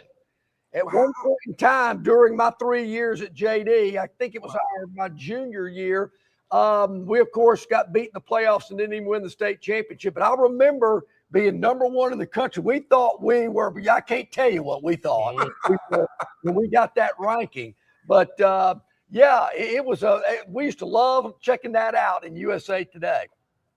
Hey, John, we never got that high back then. But we got it with us and Lee. Actually, one year we played in Crampton Bowl, about 20,000, 21,000 folks there. And we were both ranked in that poll. We were both undefeated. Coach Spence McCracken and Coach Charles Lee. And we had Coach Bubba Lewis on the sideline as defensive coordinator, man. And that was a game for the ages. I mean, listen, by the time I got to college, I played Division II. But I was like, this the best y'all got? I played in front of bigger crowds in high school in the city. Like, this is the best you got here? One of the things, you know, those things were great. And it's good to see that continue throughout, you know, the city and central Alabama and really throughout the state. Now, I'm speaking a little bit tongue-in-cheek, but not a whole lot. You know, we've been talking a little bit about the demise of the Birmingham Stallions in the UFL. It's a bit of a tragedy. It might be a bit of an opportunity. Am I right, Mayor? Hey, Barry, you know, that they say never waste a crisis. And so, you know, I just kind of put some things out there on social media that, you know, they're looking for a smaller stadium and they're looking for a passionate fan base and a lot of support. Why not the Alabama Stallions? Yeah. You know, why not bring them to Crampton Bowl? We already have started getting some upgrades on the stadium. This might be able to accelerate it if we had an agreement. And I plan to reach out to them today to see if anything has been done because I think it's a perfect opportunity. I think it's the state capitol in the spring. You got all the legislators, you know, the chance you may have a former Auburn coach as governor. That wouldn't be the worst thing to have him show up at some of those games. And we got plans to reinvest in Crampton Bowl so we can keep and secure the Salute to Veterans Bowl and bring other classics here. You know, we start off this year with former Bama coach Scott Cochran and West Alabama playing Tuskegee in the Red Tails Classic. So we want to keep that going, and we know that we have to have that facility. But, hey, John, you know, in the springtime, it's sitting empty. And they're looking for a stadium that fits about 20,000 or so. You know, our plans call for, you know, kind of reducing the capacity, but that could easily be changed to keep it right about there. And I think that what we already have going, if that's what they're looking for, it would be the right thing to keep the Stallions in Alabama. I grew up going to the USFL games back when Joe Cribbs was playing for the Stallions. Yeah, you're talking. Cliff Stout was the quarterback. You know, and I've even been to some of those USFL and now UFL games at protected stadiums. So I'd hate to see them leave the state. Yeah. And I think plus you got the multiplex. Could incorporate the multiplex. Stallions. You make it people, and we play right here in the center of the state. Got to tell a story here about the mayor and his consistent support of the youth in the area and youth athletics as well. You were at the multiplex a few weeks ago. Some great friends of mine, Gunter and Becky Whetstone, and their son Hunt, who was playing in the World Series there. You were very gracious. You met Gunter and Becky, his wife, who's a champion. She said, "Oh, we watch you all the time on Longshore and McKnight." Being there and supporting those types of youth events. There's a great video of you out shooting hoops with a lot of the young people at the community centers. It's always been an important part of not only your mayorship but your life. Yeah, you know, I think I learned so much. You know, John and I, we joked about the community centers of growing up over there in Cloverdale and all the lessons of life that you get there that you don't get in the classroom or anywhere else for that matter. Has been great. Now, you know, your friends, Barry, never had to worry about me because my sons couldn't get the ball out of the infield. And I guess they got that from my dad because I don't know that I could make contact with the ball back in my days in the Dixie Youth Baseball League. So, you know, it's good for me to envision and live through others whose sons and daughters have made it to these World Series, both in softball and baseball and all this stuff. And it's fun for me. And I think, you know, like anything else, it's great to see the parents, the coaches who put in the time, the effort, as well as the players have a great time here in our city. We updated Lagoon Park. We're going to be doing that. It's in the budget again this year to really get Lagoon Park and our park system back where we were, John, when a lot of us were coming up and all the state stuff was happening here. That's our goal. Sure. We know what's happening up there in Albertville and in Madison and all these places in the South that we're watching, and we're trying to make sure we invest to get our facilities up there because it brings in tourists, but it also brings in people, Barry, to the city who may not have been here before, haven't visited the Capitol, the civil rights sites, all this stuff. And it's really, really great to be out there with them and have a lot of, fun. But let me say this on that community center shot. Okay, yes. That you saw. It took me about 5 shots from the three-pointer to get there. Now, anybody knows, 20% ain't really good. If you're doing that, John, coaches pull it out because you keep jacking them up. Yeah. You're not making any. It took that young kid, Barry, he hit that three-pointer on his first shot. And I was like, did y'all set me up? Come on now. Yeah. You got Steph Curry here, the community center. His first kid's like 7 years old, man. He jacked that thing up. And first shot is all net. I said, man, we need to stop. We need to cut the tape right here. Mayor's tugging his collar. Yeah. So, Mayor, you mentioned Lagoon Park, and I wanted to ask you about this. I wanted to just tell you about it. I've played golf at Lagoon Park. I played a couple of times this summer with some friends. And as I drove out there, I'm looking at the softball complexes. It was during this one of these events that Barry was talking about, packed. They were families all around the softball complex and all that right there. I could hear them, see them. It was great. Then I get to the golf course. And I got to tell you, Mayor, I've been playing golf since I was 8 years old. And I played Lagoon Park a lot growing up, but I haven't played it much in the last probably 10, 12 years or so.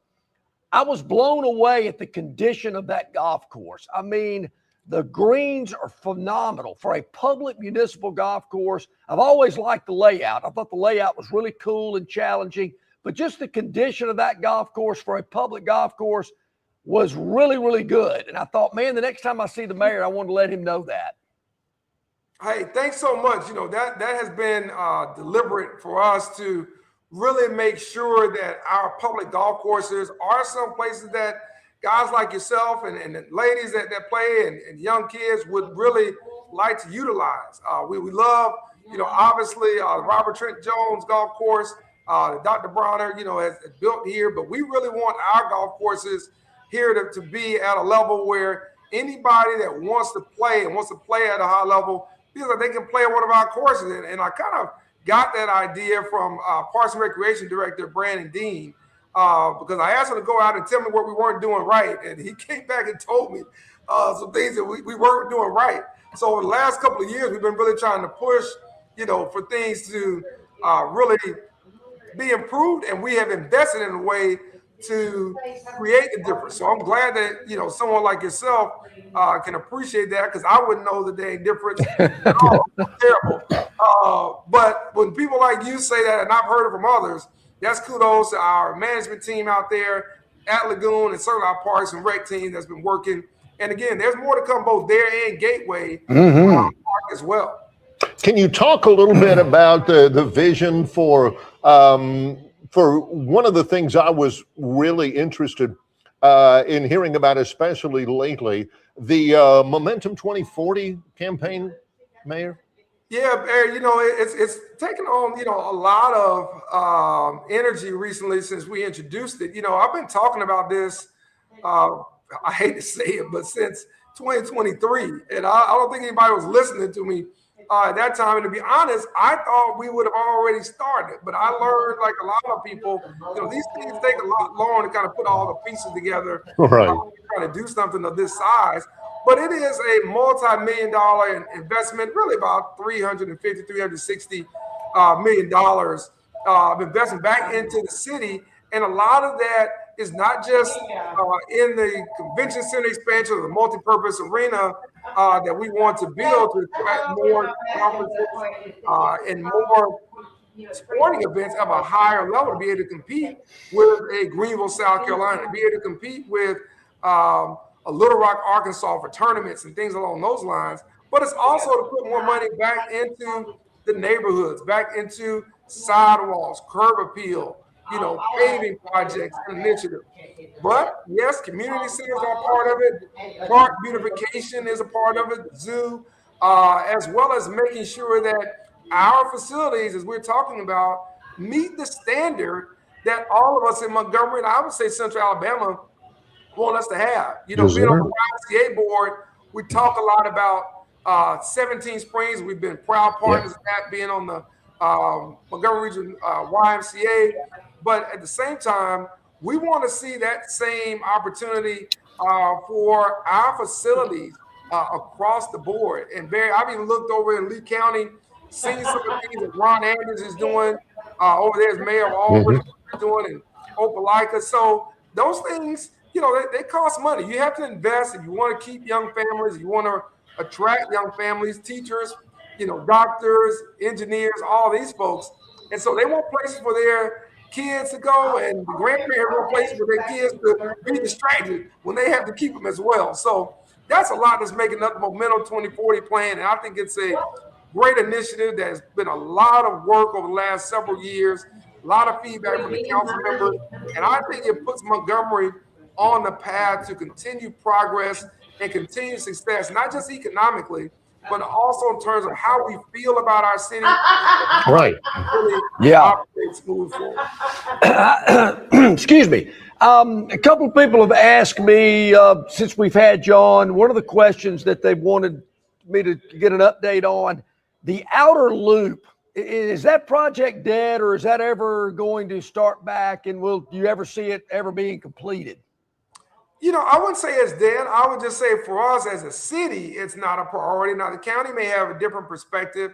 For us as a city, John, our focus probably is on the Maxwell Gateway project. And it really is on securing Maxwell Air Force Base, making sure that thing is BRAC-proof, and really driving the development that we think can spill over from the military base around Air Base Boulevard, Day Street, Maxwell Boulevard, and into downtown, and that's maximized. And the I-65 corridor, we got 70,000 cars, and we don't really have what we call a signature exit off of I-65. And so we want, whether it's that Fairview exit or that West South Boulevard exit that many of us used to take to go to the airport back in the day. Those are two areas that we're identifying. The Hyundai piece is coming along. The industrial park is doing very well. We kind of got to fill in a little bit in between there.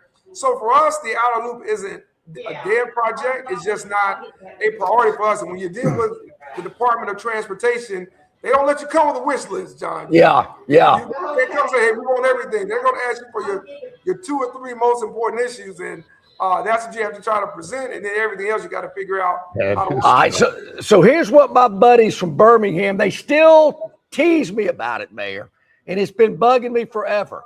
If you're coming into Montgomery on 65, south or north, for some reason, they got a sign that says Montgomery, next 6 exits. And I'm thinking, we know this is Montgomery. We don't need people to tell us that. And then they hit me with this one, Mayor. Oh, the Galleria's got 3 exits of their own. Y'all only got 6.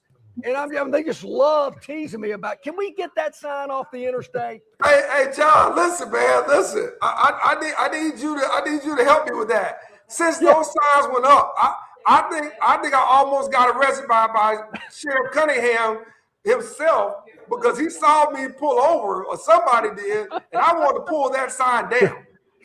John, you have a saying that you have. I hope you trademarked. You're a big boy program. You got to act like it. You got to act like it. You got to act like it. I mean, 6 exit. Give me a break. It drives me crazy. Listen, you and me both. Listen, that might be my first request for Coach Tupperville or Doug Joe, whoever the next governor is going to be. That may be my first request to their department, their cabinet director for transportation. Can you pull those things down? Because my letters, emails, texts, and even my little Barry, even my burner account hasn't worked to get that thing down. So Man, everything I've got a ratchet set. Give me 15 minutes. We can take care of that ourselves. Hey, listen, hey, John, listen, we'll get out there in the hunting gear. And we'll get out there before dawn. We'll get that thing down. I said, never say a small town, like counting your exits. I am in. It drives me insane. One other thing I want to ask you, our old high school alma mater, what's going on back on the old practice fields back there? A lot of construction. What's happening? Man, listen, credit to Dr. Bird and MPS. They are doing a great job in updating all these practice fields and facilities. I will certainly say that. They've done outstanding. We can see, obviously, Carver High School from across from 65. Yes. I drove behind Park Crossing a couple of Saturdays ago, got some coffee, just kind of, drove throughout the city a little bit and made some stops, saw that. And that's what they're doing at Jag High School. I'm about to say JD, but at Jag High School, they are moving the field, John, kind of off that back fence against those houses. They cut off the parking lot, and they're redesigning all that for baseball, track, and they're putting artificial turf down there. And Lil Birdie told me they're going to have some new uniforms that remind a lot of people of an SEC power as well, with the purple and yellow. So purple and gold. So they're doing some great things there at Jag. I know they have a new coaching staff and a new team over there. So it is going to look great for baseball, track, and football. And I think they've been talking about bringing in flag football into all these schools as well. So it's going to look great, and I give them a lot of credit for that. Yeah, I drove by there. One of my buddies that went to high school with me there, and said, man, have you driven behind JD where we used to practice? I went, no, I hadn't. I drove by there about 2 weeks ago, drove in. I went, man, they are going at it. And I was going to ask you, is it going to look similar to what you see at Carver off the interstate? It is. And I think that's kind of their motto, to make sure they've got these field houses as well. And they've got the updated facilities. Now, listen, I don't know if it's going to be what a Thompson High School has or Saraland has, but it's going to be a dramatic improvement for what they had. And John, listen, you're very going to appreciate this, because I told our folks we're in 2026, and I saw I think it wasn't one of the guys on. I can see him play for Colorado, quarterback. Now he's a commentator. He did his best of the 25, the first quarter century team, and I said, you know what? We need that. And John Bay, I'm going to ask you guys to help us out if you can. All right. We need a 2000 to 2025 quarter century team. Who would be on that list? Now, for us, we're talking about it at the high school level. Who had the best run in the river region, and who would be on that 2025 team? Because, John Barry, I think Montgomery needs a sports hall of fame. I think we got to do something. I'm on it. I think that's awesome. And really bring it in with the Central Alabama Sports Commission and the other folks that have been a part of really making not only youth sports, but sports across the board for young men and young women, to highlight these folks. And I said, wouldn't it be great if we started with a quarter century team in all of these different sports around Montgomery, the river region, and we identify who is that quarterback, or who are those two quarterbacks? Yeah, I like it. Right? And all the great quarterbacks and all the great football players that we had. I think even the same thing on the collegiate level. Who would be on that all 2025 quarter century team for the SEC or for the SWAC and these? Yeah, sure. That is awesome. I love that idea. He's the mayor of Montgomery. He's also a programming consultant. I like that. Always giving us ideas. We're gonna have to hit that hard. No kidding. One thing before we let you go, Mayor, is they do all this refurbishing of these practice facilities at these high schools. I still want them drinking out of that big water hose like we had to do when we were practicing behind JD 40 years ago, 2-a-days. Hey, John, you got to have that with all the little holes cut in it to get it out there. Listen, you got Quentin Riggins and I had this conversation not too long ago. You got to have a little bit of that old school now, just to make sure everybody doesn't get soft and complacent with all this technology and all these energy drinks and all these supplements and things. Hey, I just remember water and banana, and some watermelon. And if you did a little right, then maybe the Booster Club will bring you some Gatorades after 2 days. Now, Gatorade's about the best it got, John Barry. Yeah. You got Gatorade, you did something pretty good. And there were only two bananas. flavors of Gatorade back then, too. That's right. Yeah. Montgomery Mayor Stephen Reed, always great with his time. All of the different topics and so many of the different updates of what he's talking about available on the official website of the city of Montgomery at montgomeryal.gov. Always a lot of fun, Mayor Reed. We appreciate it. Very illuminating, and your time is always appreciated. Hey, thank you, guys. Look forward to the next time. Yeah, we'll do it. Thank you, Mayor. We appreciate that. Mayor Stephen Reed joining us here today on Longshore and McKnight. Barry, we're here live at Stivers Ford in Montgomery where Price sells cars. Everybody knows, they've looked at the calendar. It's the last day of the month. So they want to meet and exceed those sales goals. How do they do it? By the absolute best prices. You can kick a few tires around town if you want to. You'll be right here. New 2026 F-150s. That is America's best-selling truck for over 50 years, up to $16,000 off, or 0% APR financing for 36 months. Plus, there's more, Barry. $1,000 down payment assistance, 2-year 25,000-mile maintenance, no payments for 90 days, plus $2,250 off MSRP.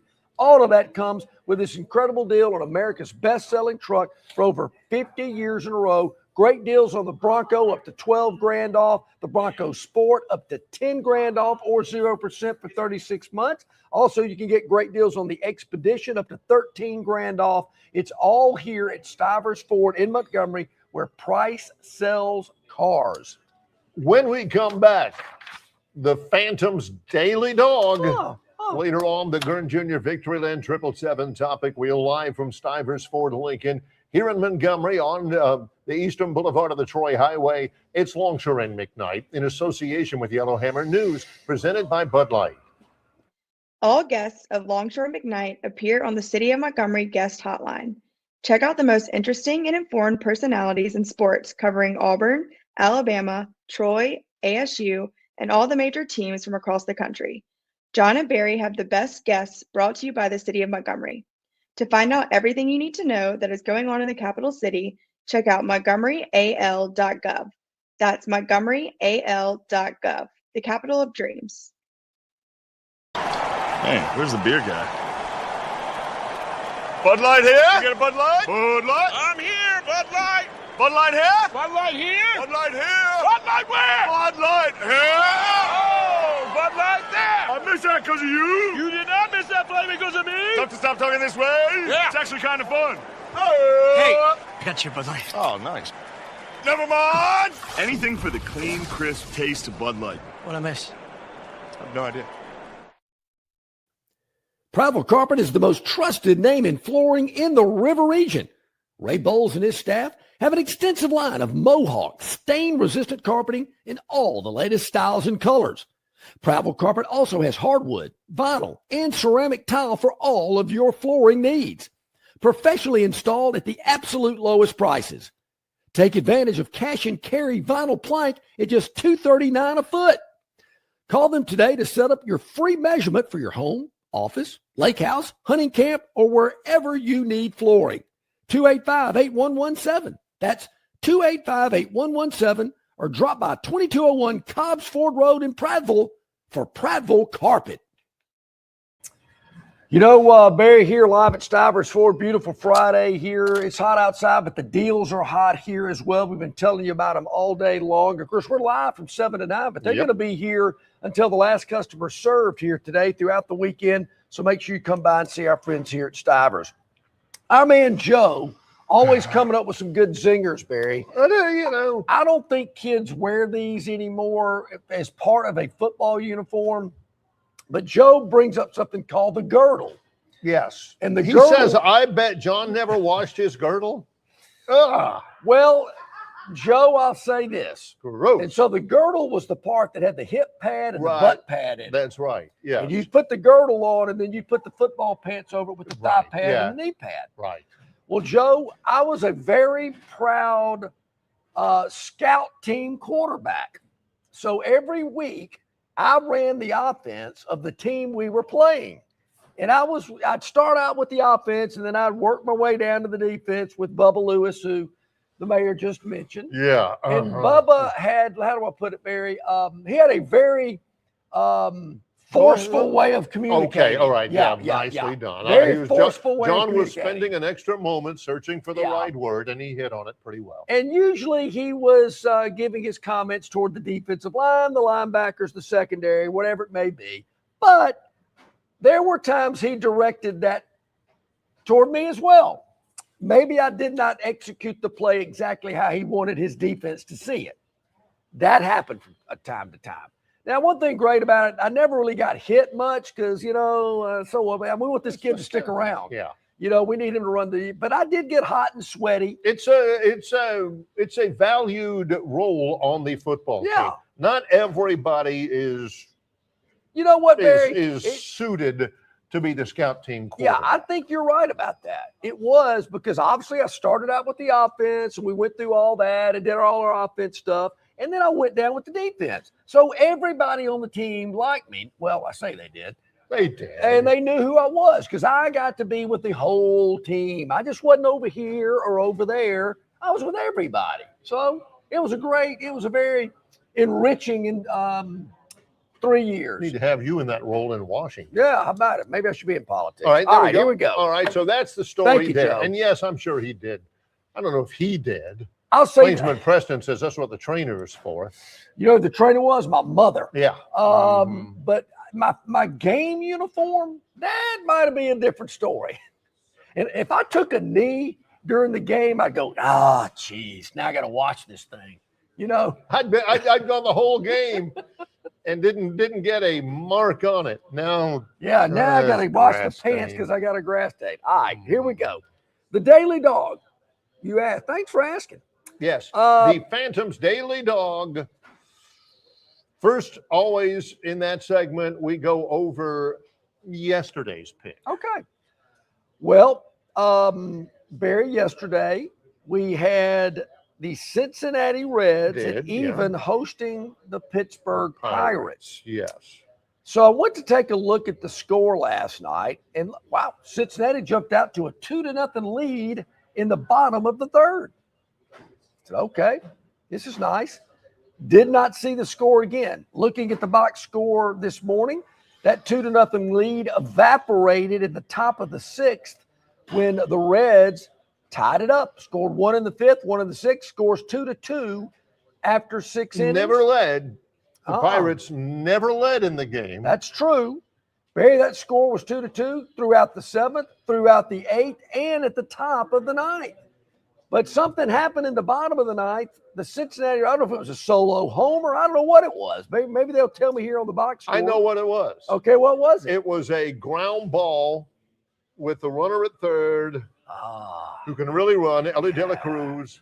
Nice. And he scored on a walk-off fielder's choice.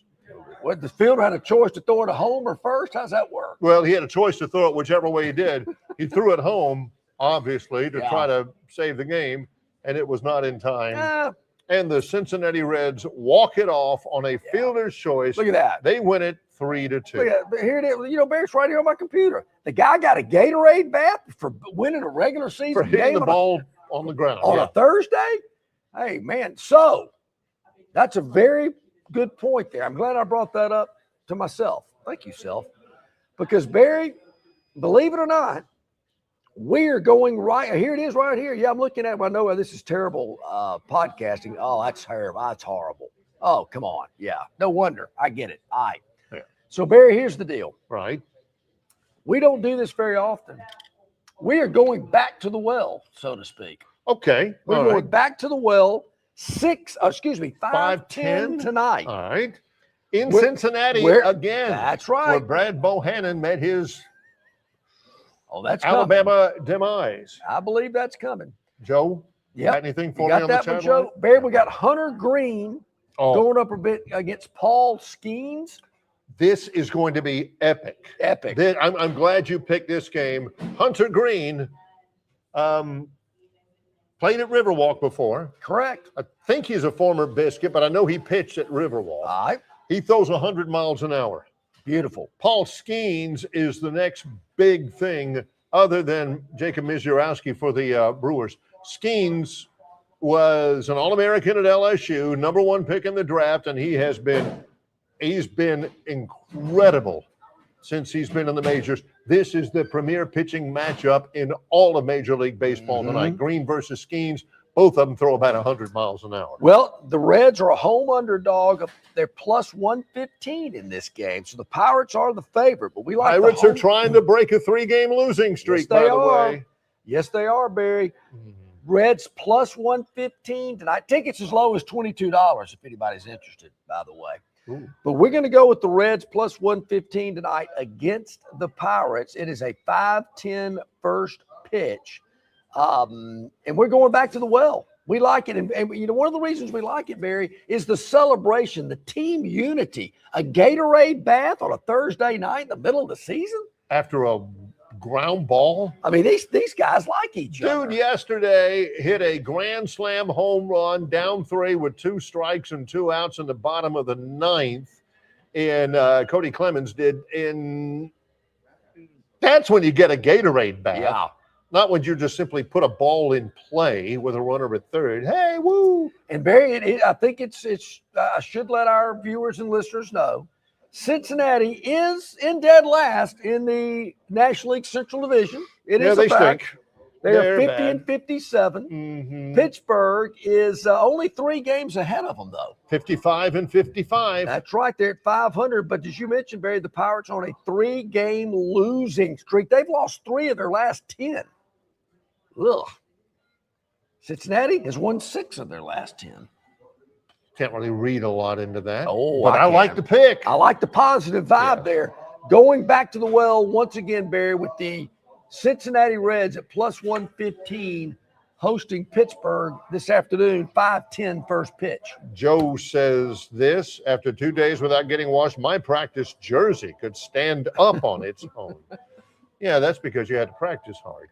You know, I mentioned, Barry, the type of seat. A friend of mine had a white Monte Carlo with kind of this, I don't want to say crushed velvet, but it had that kind of. Oh, the velour? Like a cloth, maybe? Something maybe, I guess. It wasn't a plastic. It wasn't a leather. But it was absorbent. It was absorbent. That was what he's getting to here. And he would get into his Monte Carlo. He'd take his shoulder pads off. He always had that cut-off T-shirt that you wore underneath it because the straps would give you a rash underneath your armpits. So he would get into the car with the just completely drenched in sweat cut-off T-shirt, and he'd just sit back into that seat. And over time, that sweat absorbed into that clothy kind of seat stuff in the foam. He could not get that smell out. No. And when he sold the car, I'm thinking, you get people buying, man, this car smells like cigarette smoke, or this car smells like a dog, or whatever. This one smelled like sweat. And it was a tough sell. I would imagine so. I mean, Tough I'm not sell. surprised. When I'd go running sometimes, you know, in someplace different, you do that. I mean, it's just, you never smell it when it's yours. You ever notice, That Barry, goes on several different Sure, aspects. it does. I've noticed that dogs in the summer, if they're just outside, not really running around, not overly active, they're just outside. When they come inside, they smell. It's just the hot. It's just the summer heat. In the winter, dogs don't seem to smell that bad. But in the summer, I don't know what it is. You got to bathe them more, I guess. I don't know. There is your Phantoms Daily Dog. Let's take a break, and we'll be close to being back on schedule again. We are live at Stivers Ford Lincoln, Eastern Boulevard on the Troy Highway, Montgomery, Alabama. It's Longshore and McKnight in association with Yellowhammer News, presented by Bud Light. Big news for Central Alabama travelers. Getting to Texas just got easier. You can now fly nonstop from Montgomery to Houston with United Airlines. No long drives, no layovers, just smooth direct travel from your hometown airport. Whether it's business or a weekend getaway, Houston is now just one flight away. Spend more time there and less time getting there. Fly nonstop to Houston. Fly MGM, where travel feels easy. Book your trip today at flymgm.com. It doesn't matter if you're running drills at the park, playing pickup on a Saturday, or sinking the final putt. When you compete with your friends with Michelob Ultra on the line, competition isn't that friendly. The trash talk, next level. And the stakes, oh, those are crystal clear. With only 95 calories and superior smooth taste, it's the ultimate trophy. Superior is worth playing for. Michelob Ultra, superior light beer. Enjoy responsibly. Copyright 2025, Anheuser-Busch Michelob Ultra Light Beer, St. Louis, Missouri. Phoenix Physical Therapy is ready to help patients recover, recharge, and rise. They develop a customized therapy plan for each patient to get them back to enjoying their favorite activities. Their experienced team is committed to providing exceptional care in a professional environment. Whether you're looking to prevent or treat an injury, recover from a recent illness, or recuperate from surgery, schedule an appointment with one of their clinics and take advantage of physical therapy, athletic training, workers' comp, and employer solution services. Get back in the game, get back to work, and get back to life with Phoenix Physical Therapy. To find a location near you and to schedule an appointment, go to phoenixphysicaltherapy.com. That's phoenixphysicaltherapy.com.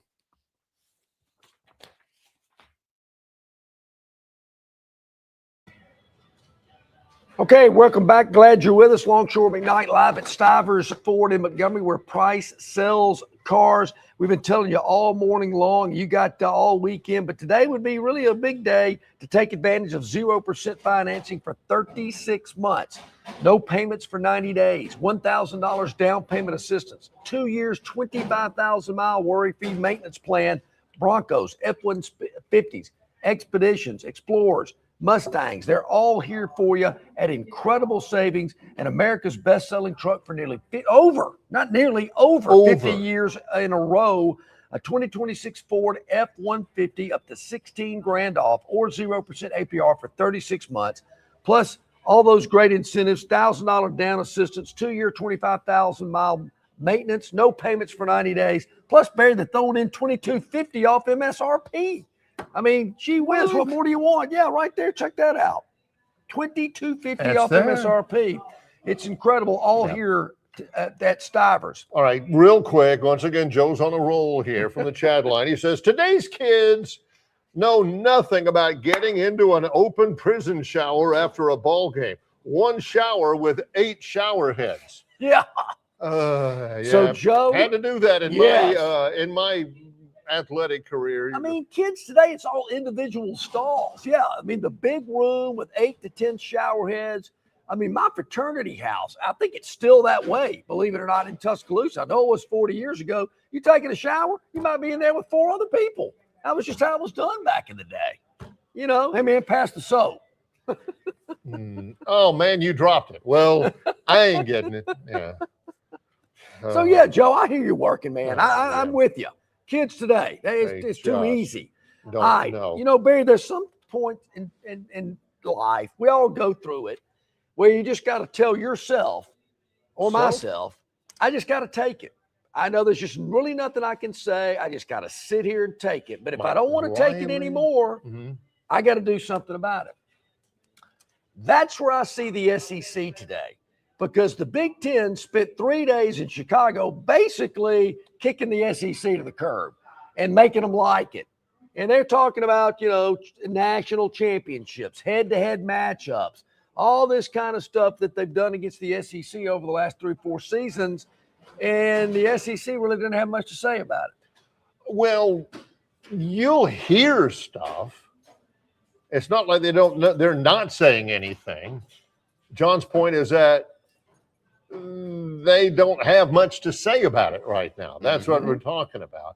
Because you'll see some of these nerd knockers that have podcasts or, you know, influencers or whatever and say, well, yeah, okay, so they won 3 straight national championships, but they still suck. You know, there's no comeback. And it's not as though the Big Ten spent the whole time up there dissing the SEC. It just seemed that way with Brett Bielema and Kurt Cignetti and all those guys. But the SEC spent a lot of their time saying, even Saban was saying, yeah, okay, they won the last 3 national championships, but does national championship winning, does that really signify your worth as a conference? Yeah. Yes, it does. there's not been anything that you can say about it. There really hasn't been. 3 different teams have done it. Indiana, Ohio State, Michigan, going backwards. You can sit there and say, well, like Laura Rutledge, I think, was saying. She says, well, the SEC's tired after playing a 9-game schedule. The SEC's never played a 9-game schedule. This is the first year they're doing that. So stop all the rationalizing. You're embarrassing yourself, wet behind the ears podcasters or people like that. There ain't but one thing that's going to stop the talk, John. That's right. And that's the SEC winning a national championship. Well, when they always say, what is it, turnabout is fair play or something like that, I can recall multiple people in this league, no matter what team they rooted for, covered. I heard the statement, well, look at all the different teams in the SEC that have won national championships over the last 15 years. Auburn, Florida, Georgia, LSU. Alabama, LSU. They're just throwing that all in the Big Ten's face, and the Big Ten hadn't done anything. And now that they have, the Big Ten has seized the moment to kind of throw it back at the SEC. Don't blame them. And not only is it, national titles, but, head-to-head matchups and things like that the Big Ten has gotten over on the SEC. I talked about this yesterday, but it doesn't really matter. I mean, it's kind of it's like you're looking for something to throw back at them. I don't particularly like it. But the Big Ten's non-conference schedule, you got to do better than that. Okay, they don't play anybody. We get it. Ohio State and Michigan are playing SEC schools in the regular season. I don't believe anybody else in the Big Ten is, but that's not good enough. You can't throw that back at them. I wish the Big Ten would play better non-conference teams, personally, but that's not good enough. Indiana this year, non-conference, they've got North Texas. Do your duty there, Neil Brown. Howard and Western Kentucky. Let me just pick and choose. Michigan has Western Michigan, Oklahoma, and UTEP. Nebraska, searching for a return to relevancy. Ohio, not Ohio State. Ohio, Bowling Green, and North Dakota. Ohio State, Ball State, at Texas, and Kent State.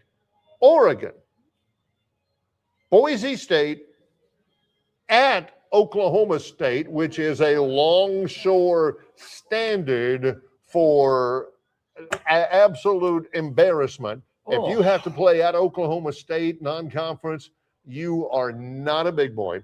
And they play Portland State. I knew that. On a Friday. Barry, I did not know that, but I just knew that was coming. Portland State is that where Steve Bartkowski played? No, that was Neil Lomax. Okay.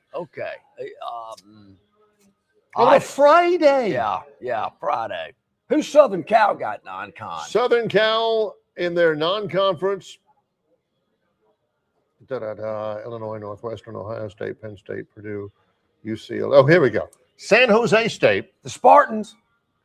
Fresno State. The Bulldogs. On a Friday. And I knew this because I was doing future schedules. The Louisiana Lafayette Ragin' Cajuns in the Coliseum. Interesting. Now, Barry, I saw something yesterday. How much stock you put into this? I think it's a big year for Lincoln Riley. He needs to get something done. Mm-hmm. If he doesn't, are the Trojans going to come after Kalen DeBoer? Kalen DeBoer. I was wondering if you were going to say that. West Coast guy, experience in the Pac-12. That's a big if. Who knows? I think USC is going to be good. I don't know that they'll ever get back to the Pete Carroll years or the John McKay years. Now, Bob from Pike Road, I know what you're typing now. Please, Southern Cal, go ahead and make an offer. That's coming on the Reader's Draw chat line. I can feel it coming. They'll pay that $70 million buyout and buy the U-Haul.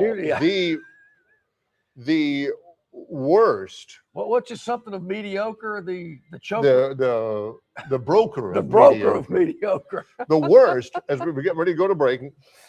Penn State. Oh, yeah. Hosting Marshall. Come on. At Temple. Okay, that's in Philly. All right. Alabama played at Temple one time, Barry. And you didn't like it then. Paul Palmer was on that team. Todd McNair. They played Temple twice. Yeah, they sure did, in Tuscaloosa and in Philadelphia. Yeah, Sure did. And they played Buffalo. Please.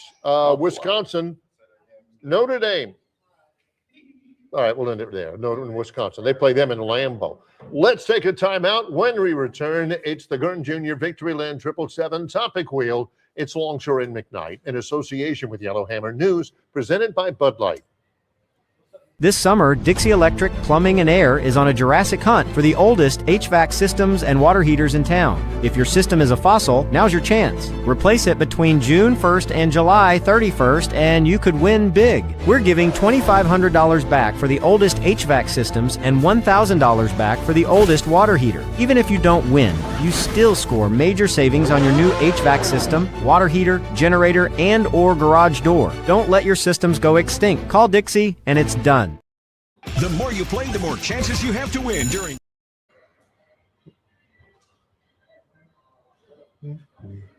The more you play, the more chances you have to win during Diamond Days all summer long at Victoryland Casino. Win diamond jewelry and your share of $105,000 in free play. Also all summer long, it's TV Tuesdays. Win TVs and your share of $80,000 in free play. Giveaways galore all summer long. Diamond Days and TV Tuesdays with $185,000 in free play at Victoryland Casino, where you can be a winner too. Victoryland Casino off I-85 exit 22 Shorter, Alabama. Must be 21 or older. Okay, here we are back at it. About 9 minutes until the top of the hour. Make sure, hey, you can check us out anytime on your schedule. That's the beauty of this format. We're live from 7 to 9. We lay it down. We put it out there on the World Wide Web, and you can pull it up on Facebook, YouTube, Instagram, X, Spotify, iTunes, wherever you get your podcast. You can view it, you can listen, you can do both. We greatly appreciate it. Hit that like button and hit that subscribe button.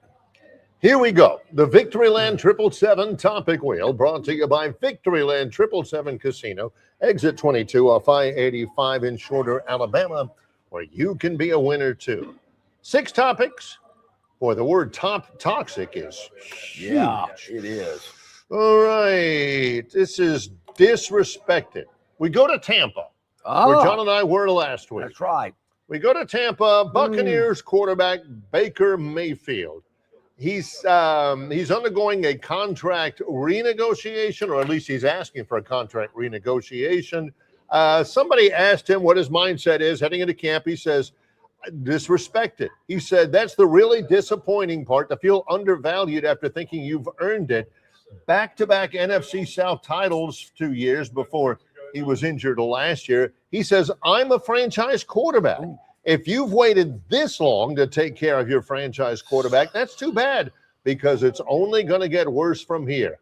I'm going to have a really big year.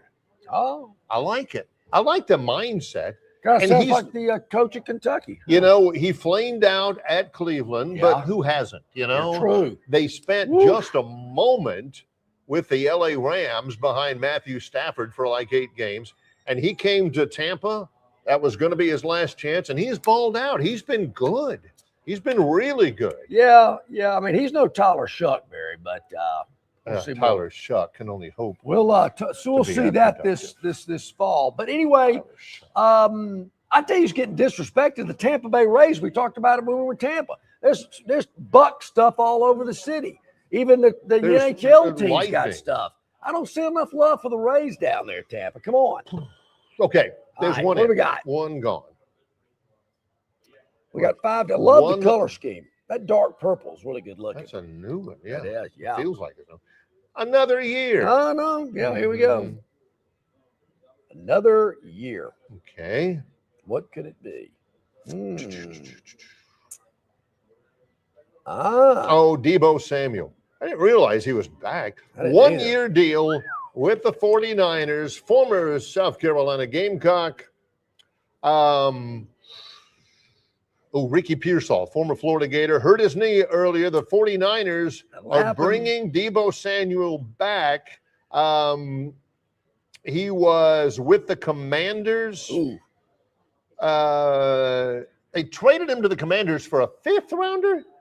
Now, that's no respect, Barry. No kidding. I'm Man. kidding. 5th round for Debo. He had 72 catches last year, 5 touchdowns, but it was only 1 year.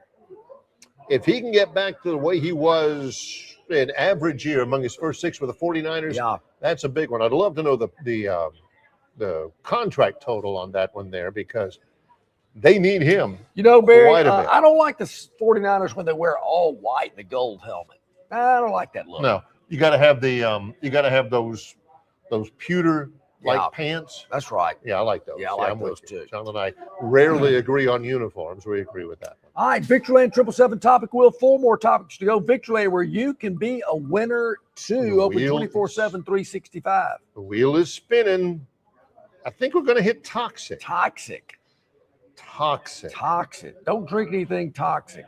I don't know. We're probably talking about culture. Okay. All right. Stay in the hotel room. Yeah. Okay. Oh. Jaron Duran. He's hitting 195. He had a chance at an RBI. Let's take a look at the tape here. Yeah. Not good. He's been awful. He's the worst hitter in the major leagues.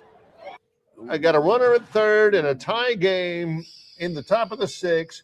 Fly ball to left. Wilson Contreras is the catcher. Doesn't run real well. And he didn't score on the fly ball. Duran, go, man. Oh, what the heck? Sorry about that. That's not our caption. I think I'd be looking at that guy. Can you get it out of the infield? If you're, I mean, it's your problem, not the runners. Yeah, he's being. It's a bad combination to be the worst qualified hitter in the American League and also be a jerk. And he ended up not scoring. I do like those uniforms, Barry. I like those. Classic, Those are good looking. yeah. I do like the A's. Yeah. If you're going to stink, at least don't be a jerk about it. That's that right. goes on the golf course as That's well. exactly right. If you're going to be a horrible golfer, at least be Yeah. a decent guy. That's right. Speaking of Tyler Shucks, that rhymed with it. Okay. Yeah. Didn't spell this, similarly, but. Yeah. Okay. Next, got 3 to go. Red, blue, and yellow are left on the Victoryland 777 topic wheel. Victoryland Big TV and Diamond giveaways. Make sure you're there. You could be a big winner too. One of one. One of one. Oh, that was something else. 1 on 1. Yeah, that was Daryl Hall and John Oates. Yeah. You know, none of their albums actually said Hall and Oates. It was always Daryl Hall and John Oates. That's right. Yeah. Shohei Ohtani, who's currently injured, he's got a couple of injuries, including a knee. I bet he'll be healthy for postseason. A Shohei Ohtani card autographed, $11 million. What? It's the only one offered. It's the only one of its kind. The one of one Shohei Ohtani gold logo man card features game-worn patches from his back-to-back MVP seasons. That was down in Boca Raton, sold for $11 million, probably to a Japanese guy who has absolutely more money than he has sense. Now that you've just shucked out, again, another reference to the Saints starting quarterback, $11 million, what do you have to show for it? A baseball card. No, it's Matthew Allen. He paid over $10 million for the cards. He owns a collectible shop. Yeah. Why do you do that? Why do you do that? Why do you? I love baseball. I've loved baseball my whole life. Yeah. I have never been a baseball card. Me either. I had baseball trading cups from 7-Eleven as a kid. I mean, my buddies would have cards and they'd give me the bubble gum, which is all I wanted. All right, 2 more to go. Let's get them in before the top of the hour here on this Friday. It's going to spin around. We got blue, we got red. Where will it land? One peach, one poop. Okay, come on, Kurt. Wow. Man. One peach, one poop. No. Dog eat a dice. peach? What do we have here? I don't know.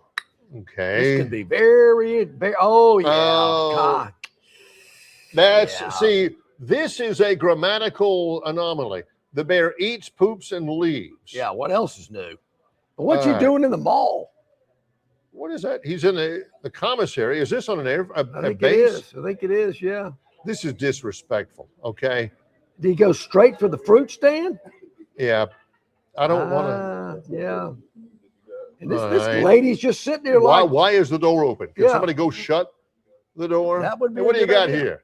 Oh, you got peaches. Let me eat a peach. Oh, yeah, I bet the pit got him, Barry. You know, that pitch, you got to be careful. Yeah, it doesn't get him that fast. Yeah. That Okay, can hurt there's you. the peach.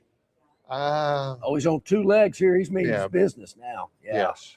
He's ready for business, a couple of different contexts. Yeah. He'll be on all right. fours when that happens. All right. Thanks for the peach. Yeah. And, oh, by the way. Yeah, I'm going to leave you something for it. I mean, you know. Oh, no. Yeah, Okay. ouch. This is in a commissary. Where is it at? There, let's see. Ship Creek. Ooh. He went where? Yeah. Ship with a P. Okay. This is at the military base somewhere in Elmendorf. Okay. That is an Air Force base. So man, love the bear stories. Yeah. All right, what else we got? One more? Is we done? Is that it? I think we got the blue panel. We've got one more to go to make it official. I will say this, Barry.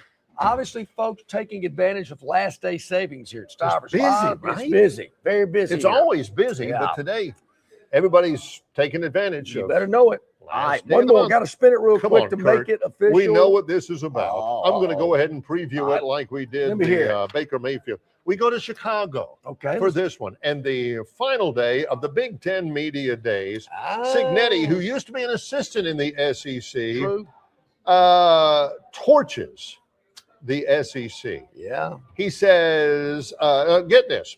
We'll get to the quote. Of course, they are the defending national champion. He says the Big Ten is the best conference in the country. We're very process driven, and our focus is on the things you have to do in the here and now. We don't talk about products or results. He says we don't. He says it's the best league, the best conference in the country.